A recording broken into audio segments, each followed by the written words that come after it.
The notification from our credit card company arrived on a Tuesday morning while I was making coffee. Unusual spending pattern detected on account ending in 4827. I almost deleted it. We got these false alarms occasionally.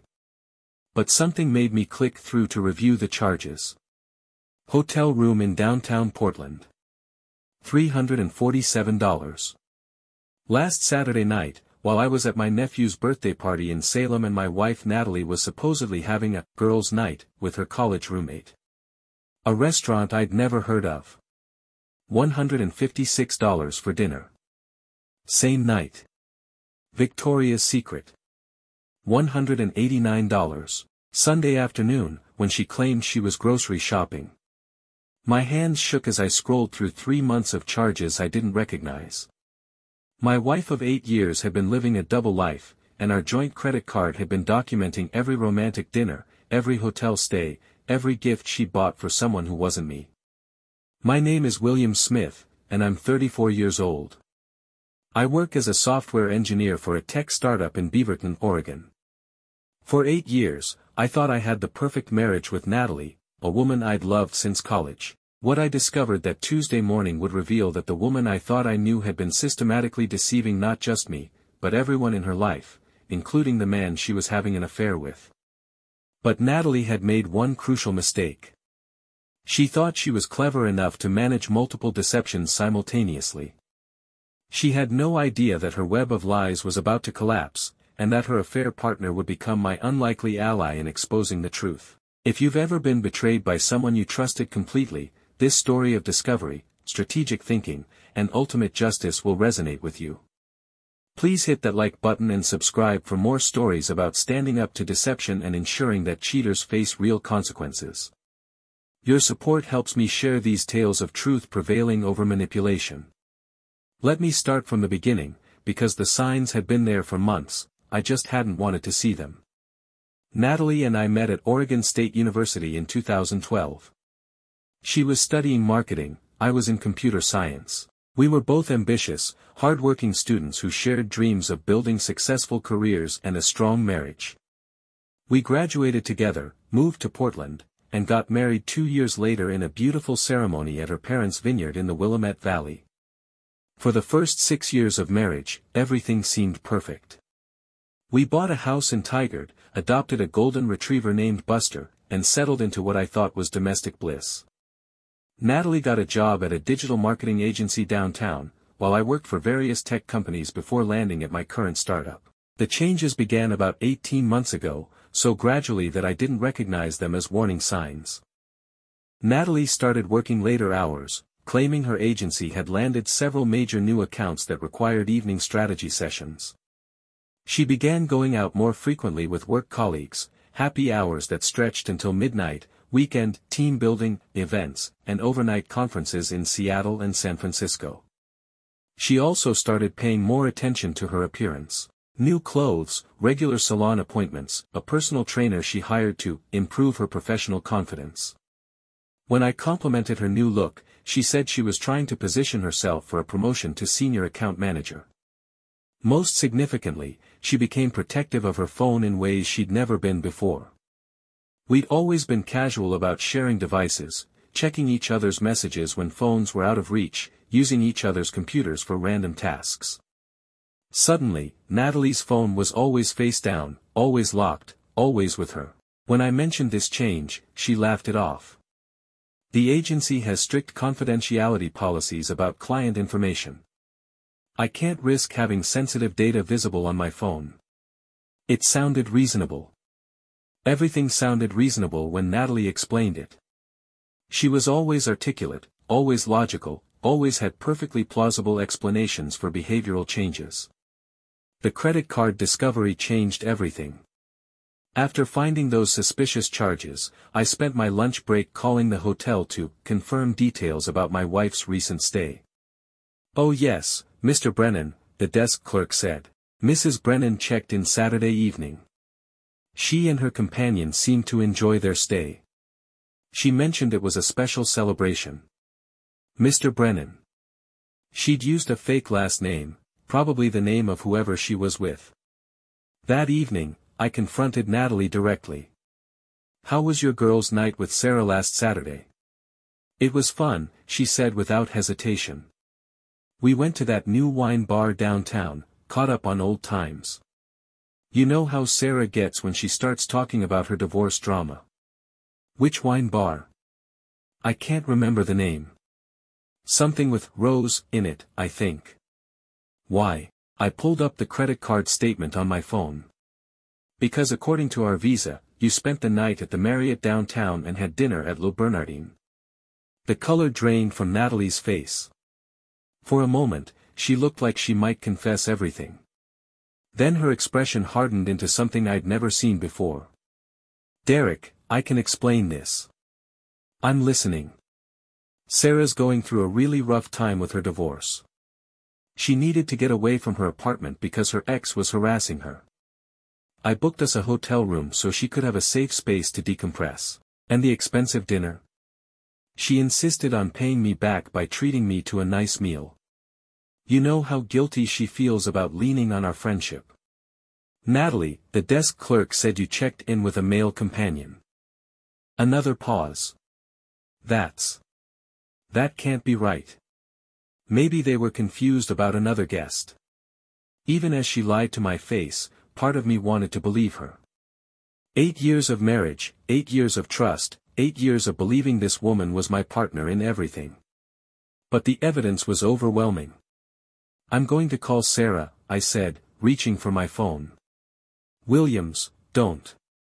For the first time, panic crept into her voice. She's dealing with so much right now. This will just upset her. If you're telling the truth, she'll confirm your story. Please don't drag her into our marriage problems. We don't have marriage problems, Natalie. We have a honesty problem. I called Sarah that night. The conversation lasted exactly 43 seconds. Girls' night last Saturday. Derek, I haven't seen Natalie in 3 months. Is everything okay? I hung up and looked at my wife, who was sitting on our couch with tears streaming down her face. Natalie, who were you with at that hotel? I can't tell you. You can't tell me, or you won't tell me. It's complicated. Complicated how? You're either having an affair or you're not. She started crying harder. Derek, I never meant for this to happen. I love you. I've always loved you. But you're sleeping with someone else. It's not about sex. It's about connection. Understanding. Someone who gets the pressure I'm under at work. So there is someone else. Yes. That single word destroyed 8 years of marriage and trust. How long? 4 months. Who is he? Does it matter? Yes, it fucking matters. Natalie flinched. I never swore at her, never raised my voice. But I'd also never been betrayed like this.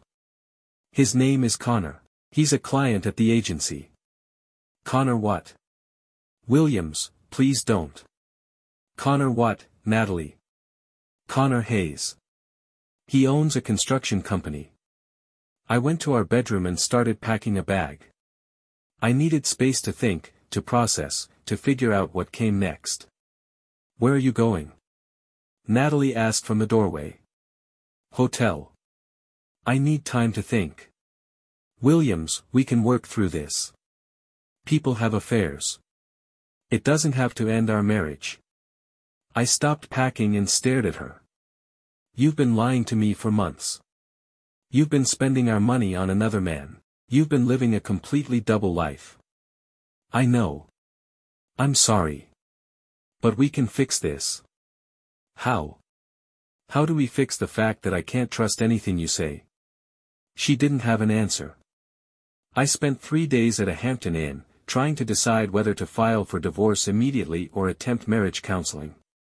During that time, I made a decision that would change everything. I decided to learn more about Connor Hayes.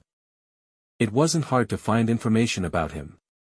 Hayes Construction had a professional website with an About section featuring Connor's biography. 36 years old, Oregon State graduate, built his company from the ground up over the past 8 years. The website showed photos of him at various construction sites and charity events. What the website didn't show was any indication that he was married or in a relationship. On impulse, I drove to Hayes Construction's office in Tualatin on Thursday afternoon. I told the receptionist I was interested in discussing a potential home renovation project. "Connor's in the field today, but I can schedule you for tomorrow morning," she said. "Actually, I'm hoping to get a sense of his availability for a larger project." "Is he pretty busy these days?" "Oh, he stays busy, but he's great about making time for clients. Plus, he's got more flexibility now that he's single again." "Single again?" "His girlfriend moved to California about 6 months ago. He was pretty torn up about it, but he's doing better now. Back to his old social self, if you know what I mean." I thanked her and left, my mind racing. Connor Hayes thought he was dating a single woman. Natalie had never told him she was married. That evening, I called Natalie. "Williams, thank God. I've been hoping you'd call. Can we talk? We need to meet. Tomorrow evening. Neutral location." "Of course. Where?" "McMenamin's on 23rd, 7 p.m. I'll be there." "Williams, I want you to know. Save it for tomorrow." I spent that night planning what would become the most important conversation of my marriage. The next evening, I arrived at McMenamin's 30 minutes early and positioned myself at a corner table where I could see the entire restaurant. Natalie arrived exactly on time, looking nervous but hopeful. "Thank you for agreeing to meet," she said, sliding into the booth across from me. "Tell me about Connor." Her face fell. "What do you want to know? Does he know you're married?" A long pause. "No." "Does he know you live with your husband?" "No." "What does he think your living situation is?" I told him I live alone. That I'm recently single. "So you've been lying to him too?" "Williams, it's not that simple." "It's exactly that simple. You've been deceiving both of us. I didn't plan for this to happen. I met Connor when his company bid on a marketing contract with my agency. We had to work closely together on his campaign strategy. The connection was just instant. So you decided to pretend you were single." "I didn't decide anything. It just evolved that way. In our first few meetings, he asked if I was seeing anyone, and I said no. Once I'd said that, I couldn't take it back without explaining why I'd lied." "So you kept lying." "I kept avoiding the truth. For 4 months. Williams, I know how this looks. But Connor is a good person.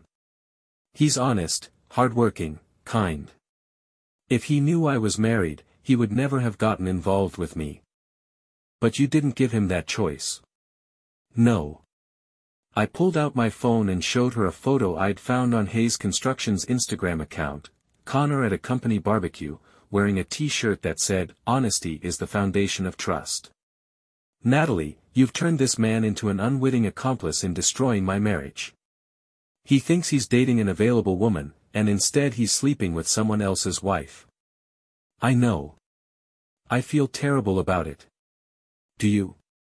"Because you've had 4 months to tell him the truth, and you've chosen not to. If I tell him, I'll lose him. You're going to lose him anyway.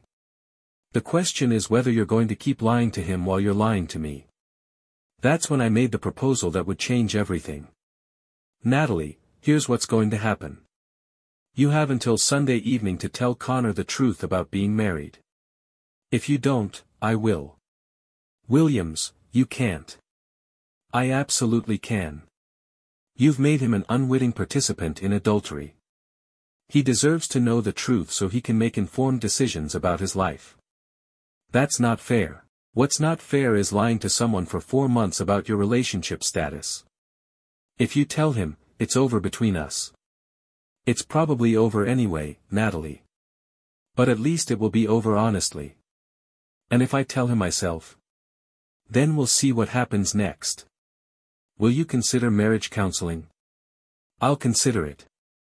But first, Connor needs to know the truth." Natalie started crying again. Derek, I love you. I don't want to lose our marriage. Then you should have thought about that before you started sleeping with someone else.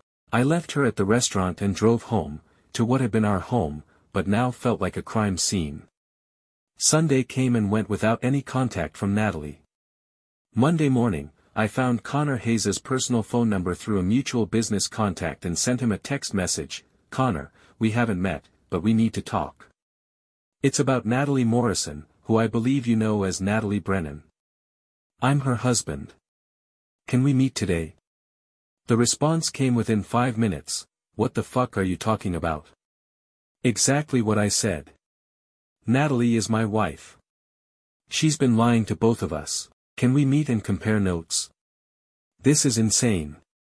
Natalie isn't married. She's been married to me for 8 years. I have photos, documents, whatever proof you need. Are you free for coffee this afternoon? A longer pause. Then, Starbucks on Burnside. 3 p.m. I arrived early and recognized Connor immediately from his company photos. He was tall, well-built, with the kind of rugged good looks that came from physical work and outdoor hobbies. He looked like the kind of man who would never knowingly get involved with a married woman. He also looked like he hadn't slept in 24 hours. Williams, he asked as he approached my table. That's me. Thanks for meeting. He sat down heavily. This is fucking surreal. Natalie told me she was single. Recently out of a long-term relationship, but single. She's been married to me since 2016. We own a house together, share bank accounts, the whole thing. I pulled out my phone and showed him photos, our wedding day, recent anniversaries, the two of us at Christmas with both sets of parents. Connor stared at the images with growing horror. Jesus Christ. She's been lying to me for months. She's been lying to both of us. How did you find out? I explained about the credit card charges, the hotel stays, the fake stories about girls' nights and work conferences. The hotel stays, Connor said quietly. She told me she lived in a studio apartment with thin walls and a nosy landlord. Said it was easier to get hotel rooms for privacy. What about weekends? Holidays? She said she traveled a lot for work. Had family obligations. We mostly saw each other during weekdays. I felt genuinely sorry for him. He'd been manipulated just as thoroughly as I had been. Connor, I want you to know, I don't blame you for this. You thought you were dating a single woman. But I wasn't. I was destroying someone's marriage without knowing it. That's on her, not you. He ran his hands through his hair. Williams, I need you to know something. I would never, ever knowingly get involved with a married woman. My dad left my mom for his secretary when I was 12. I've seen what affairs do to families. I believe you. What are you going to do? I don't know yet. File for divorce, probably. What are you going to do? End it. Immediately. I can't be with someone who's capable of this level of deception. We sat in silence for a moment, two men who'd been systematically lied to by the same woman. Williams, can I ask you something? Sure. What was she like? Before all this, I mean. Was she always manipulative? I thought about it carefully. No. Or at least, I didn't think so.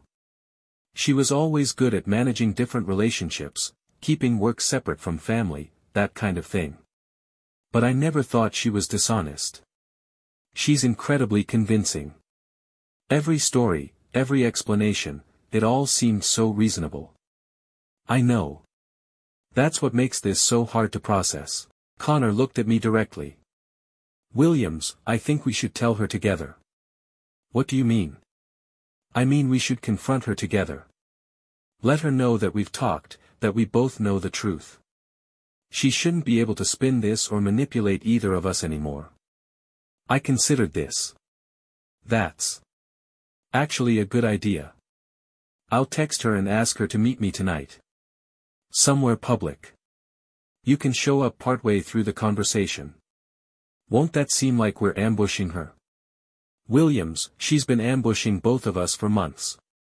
Turnabout is fair play. That evening, Connor texted Natalie asking her to meet him at a wine bar downtown, the same area where she'd supposedly had her girls' night with Sarah. I arrived 15 minutes after their scheduled meeting time and spotted them at a corner table. Natalie was animated, smiling, touching Connor's hand across the table. She looked happy and relaxed in a way I hadn't seen in months. I walked over to their table and sat down in the empty chair. Natalie's face went through a series of expressions: confusion, recognition, horror, and finally resignation. "Hello, sweetheart," I said calmly. "Enjoying your date with my wife, Connor?" Connor looked at Natalie with disgust. "Tell him what you told me when I asked if you were really married." Natalie was speechless. "She denied it," Connor continued. "Even after I told her that her husband had contacted me. She said you were a crazy ex-boyfriend who was stalking her." I almost laughed. "A crazy ex-boyfriend?" "Natalie, we were together 2 nights ago discussing marriage counseling." "This is insane," Natalie finally found her voice. "Williams, what are you doing here?" "I'm here because you didn't tell Connor the truth by Sunday night, like we agreed. So I told him myself." "You had no right." "I had every right. He deserved to know he was sleeping with a married woman." Connor leaned forward. "Natalie, I need you to explain something. If Williams is just a crazy ex, why is his name on your mortgage? Why are there wedding photos of you two from last year?" Natalie started crying. Not the manipulative tears I'd seen before, but the desperate crying of someone whose world was collapsing. "I never meant for this to happen," she whispered. "But it did happen," I said. "For 4 months, it happened. I was going to tell you both. I just needed time to figure out how." Connor stood up. "Natalie, there's nothing to figure out. You lied to me about the most basic fact of your life. You made me complicit in destroying someone's marriage. We're done." "Connor, please." "No. I can't trust anything you say. I don't even know who you really are." He left cash on the table and walked away without looking back. Natalie turned to me. "Williams, please. We can still fix this." "No, we can't. You didn't just betray me, Natalie. You betrayed him too. You turned both of us into victims of your deception." I was confused. I was scared about our marriage, scared about getting older, scared about being trapped. "So you decided to trap someone else in your lies instead. I love you. You have a funny way of showing it." I left her at the table and walked out into the Portland evening, feeling something I hadn't felt in months: clarity. 3 days later, Connor called me. "Williams, I wanted you to know, Natalie's been calling and texting constantly. She's asking me to meet her, saying she's left you and we can be together now." "What are you telling her?" "Nothing. I blocked her number after the first 10 calls." "Good for you." "Williams, there's something else. I think you should know that Natalie told me she was planning to leave you anyway. She said your marriage had been over for years, that you were just going through the motions." This was news to me. "Did she say when she was planning to leave?" "She made it sound like it would be soon. Like she was just waiting for the right moment." "Interesting. Why?" "Because she's been begging me to try marriage counseling. Saying we can work through this." Jesus. So she was lying to me about leaving you, and lying to you about wanting to save the marriage. Apparently. "Williams, I'm sorry. I'm sorry I was unknowingly part of destroying your marriage. Connor, you were a victim here too. Don't apologize for being lied to." "What are you going to do?" "File for divorce. I can't trust her anymore." "Good. You deserve better than this." I filed for divorce the following week. Oregon is a no-fault divorce state, so Natalie's adultery wouldn't affect the financial settlement, but it would certainly affect how our mutual friends and family viewed the situation. And that's where the final piece of justice came into play. Natalie had spent months crafting carefully constructed lies to maintain her double life. She'd told Connor that I was controlling and emotionally distant. She'd told me that Connor was just a friend from work. She'd told our friends that we were going through a rough patch but working on it. But now Connor and I had compared notes. We knew the truth about all her lies. When Natalie tried to control the narrative of our divorce, telling people that we'd grown apart, and that the split was mutual, Connor and I made sure the truth came out. Not maliciously. Not vindicatively. Just honestly. When mutual friends asked what happened, I told them the truth. Natalie had been having an affair for 4 months, lying to both her lover and her husband about her situation. When Natalie's co-workers asked Connor about their friendship, he told them the truth. He'd unknowingly been having an affair with a married woman who had deceived him about her relationship status. The truth has a way of spreading on its own. Within a month, everyone in our social circle knew exactly what had happened. Natalie's reputation was destroyed, not because Connor and I set out to destroy it, but because the truth about her behavior was inherently damaging. She tried damage control, claiming that Connor and I had conspired against her and were twisting the story. But when people compared her version of events to the evidence, the credit card charges, the timeline, the documented lies, her credibility evaporated. The divorce was finalized 6 months later. Because Oregon is a no-fault state, we split assets equally, but I kept the house, which I could afford on my own, while she took her share in cash. The most satisfying part wasn't the financial settlement. It was watching Natalie realize that her carefully constructed web of lies had completely collapsed, and that the 2 men she'd been manipulating had become allies in exposing her deception. A year after the divorce was finalized, Connor and I have become genuine friends. We occasionally meet for beers and laugh about how different our lives are now that we're not being systematically lied to. Connor started dating someone new, a woman who is actually single and believes in honesty in relationships. I'm taking time to focus on myself, my career, and figuring out what I want in my next relationship. Last month, I heard through mutual friends that Natalie is single and struggling. She's tried to reach out to Connor several times, but he's maintained his boundaries. She's also tried to contact me through intermediaries, suggesting we try again now that we've both learned from our mistakes. I haven't responded. Some bridges, once burned, can't be rebuilt. The lesson I learned from this experience is that cheaters often create multiple victims. Natalie didn't just betray me, she manipulated Connor into unknowingly participating in the betrayal. When the truth came out, we were both victims of her deception. But we were also allies in ensuring that justice was served.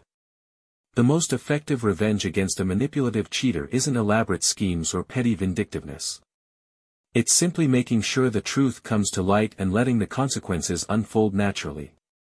Natalie lost her marriage, her lover, her reputation, and her credibility because her own actions made those losses inevitable. Connor and I didn't destroy her life, we just made sure everyone knew the truth about how she'd been living it. Sometimes the best revenge is just refusing to be complicit in someone else's lies.